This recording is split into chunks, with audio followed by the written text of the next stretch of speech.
So, may nag-comment, sabi niya, Rosmar, just me, galing mang budol. So, eto, regarding to sa video na nagdaan sa FYP ko, naloka ako. So, ayan, saan daw aabot ang 600 pesos na mystery parcel, Rosmar? So, ako na naman. Ang tagal na pong lipas ng Rosmar Secret Parcel. Ang tinigil ko na yon dahil po, dapat kasi ang secret parcel sa akin magagaling kasi nilalagyan natin yung mga voucher. Silyado po yun bago ko binibigay sa distributor. Kaso yung mga tao na ang tataba ng utak ang ginawa, nilalagay nila na Rosmar Secret Parcel daw, pero sila naglalagay ng products na gusto nila. As in, tapos mga peking Rosmar product pa yung nilalagay.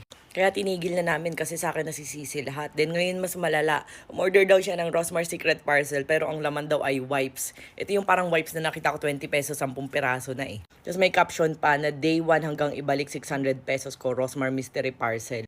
So ay nag-comment ako, sabi ko peke po yan. Sabi niya, saan niyo po ba na-check out sa live ba ni Ma'am Rosmar? Kaya nga lagi tayo nagla-live, lagi kong sinishare yung mga legit distributors. Tapos ayan, may mga uto-uto naman na naniniwala. Tapos ito matalino sabi, i-return and refund nyo, Diyos ko. Tapos ito yung comment na Diyos me galing mambudol. Ito yung pinakang magaling na naniwala.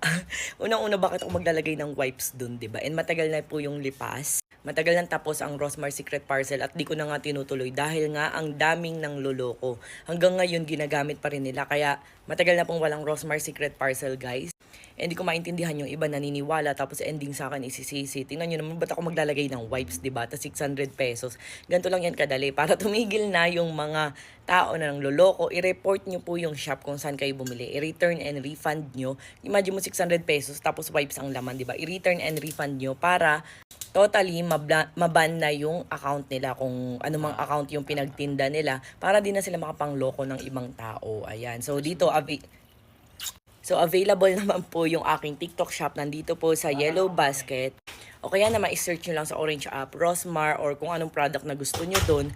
Magtingin kayo ng mga feedback before kayo mag-check out, guys. Imagine mo yung binilhan niya. Imposible. Alam nga naman walang feedback yun, di ba? At ito pa ha, never kaming nagtinda sa website. So, kung may nakikita kayong website, hindi po akin yun. Unang-una, wala po akong Orange app, wala rin akong TikTok shop. Affiliate lang po ako dito sa TikTok. So, unang-una, wala po akong shop. Kaya ewan ko, kasalanan rin naman ng nagpapaloko kung bakit sila naloloko. Nakailang warning na ako, hindi naman nagkulang, ayan. Pero ito ang legit, ang 196 pesos mo na apat na Rosmar Kagayako soap. Ayan, ang legit na Tokwa soap natin ay mabibili nyo lang ng 99 pesos apat na piraso na i-click nyo lang ang aking TikTok shop. Makikita nyo po doon sa aking TikTok shop. Pag-click nyo, nasa pinakang taas, ayan, 99 pesos, apat na pirasong Rosmar Kagayako soup. So, parang 24 pesos na lang isa. Sobrang laki ng nales nyo. Ayan, pwede sa 7 years old, pataas, buntis at lactating for face and body. Ang bilis makaputi, makatanggal ng pimples, dark spots, peklat, scar remover, malala.